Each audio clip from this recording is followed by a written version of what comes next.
Hey, what's up everybody, and welcome to the module of choosing a niche. So in this module, we're going to be covering, first of all, why you need to choose a niche, because it's one thing to just tell you what to do, and it's another to actually explain to you why you need to do it.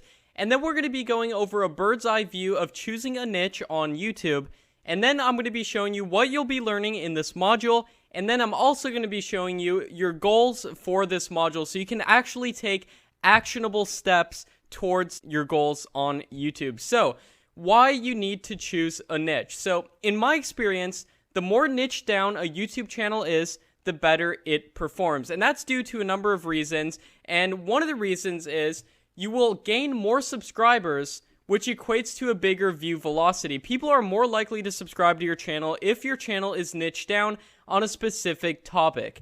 Think about it. The channels that you subscribe to, are they in a specific topic, or do they talk about all kinds of random things? I can almost assure you that the channels you subscribe to on YouTube are niche down in a specific topic. So this in turn equates to a bigger and higher view velocity every time you upload a video. So view velocity is when you upload a video, how many views come onto your video within the first 24 hours that your video is up. And this is actually a huge factor in getting your videos to go viral as well. And one of the ways you can get your view velocity up is by having more subscribers, and you'll get more subscribers by being more niche down on your YouTube channel. So another reason why you need to choose a niche is you'll be able to take advantage of my secret SEO strategies. So you're probably really curious what this strategy is, and I'm going to be getting into it in some future lessons here in this course.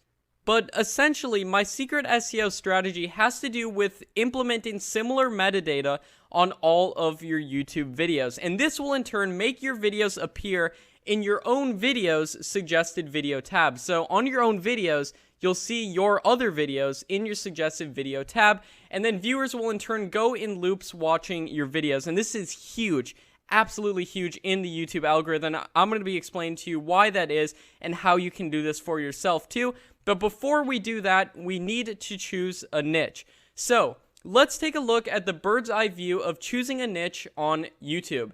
So there's several different options when it comes to choosing a way of going about YouTube. And one of the options is running an outsourceable list channel. Now, these are channels that can be outsourced later down the line. And like I said, I'm going to be getting into each of these topics more in depth in the future lessons in this course. So another way of going about YouTube is running a personal brand channel, or running what I like to call a hybrid channel. And then after we choose a way of going about YouTube, we're going to want to make a list of about 10 different niche ideas that you're thinking about. So these will be something you're passionate in, something you have an interest in, and something you'd like to do long term. Because when we're building our YouTube business, our intention should always be to be in it for the long term. And that's when the real successful YouTube channels are made. We're going to want to make a list of different ideas that you are somewhat interested in and could run a channel long term or do this full time. So then we're going to want to see if there's a market for your selected niches. And we're going to want to see if there's already popular videos in those niches. And then we're going to want to see the different ways we can go about monetizing those niches. And like I said, I'm going to show you exactly how to do just that in the upcoming lessons here. So then we're going to want to do keyword research on those niches, and then we're going to want to finalize it down to your final niche. So the objective of this lesson is for you to choose a niche. So here's what you'll be learning in this module.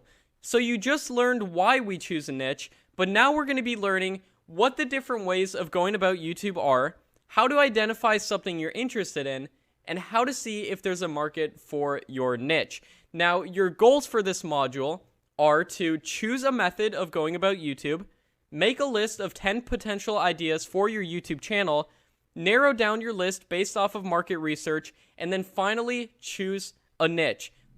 Now, if you already have a YouTube channel, but you haven't specified what niche your channel is going to be in, I highly recommend make sure you go through this lesson, or you're even thinking about starting more channels down the line. Go through every single video in this module so you can get a better understanding of how YouTube works. And if you think you've already chosen a niche and you're already running a YouTube channel, I highly recommend also going through this lesson and watching every single video because it's going to benefit you immensely. You might not think you need to watch this, and that's fine. You're not going to get the results that you paid for this course for. So whether you haven't even started a YouTube channel, whether you have a YouTube channel but you haven't specified what niche that you're going to be doing, or whether you already have a YouTube channel and you've already chosen a niche, this module is going to help you immensely because you'll be able to do market research even if you've already chosen a niche, and you'll be able to make sure that you've chosen a good niche. So guys, I look forward to seeing you in the upcoming lessons in this module. My #1 goal and priority is to help you the most I possibly can. Let's get on to the next lesson.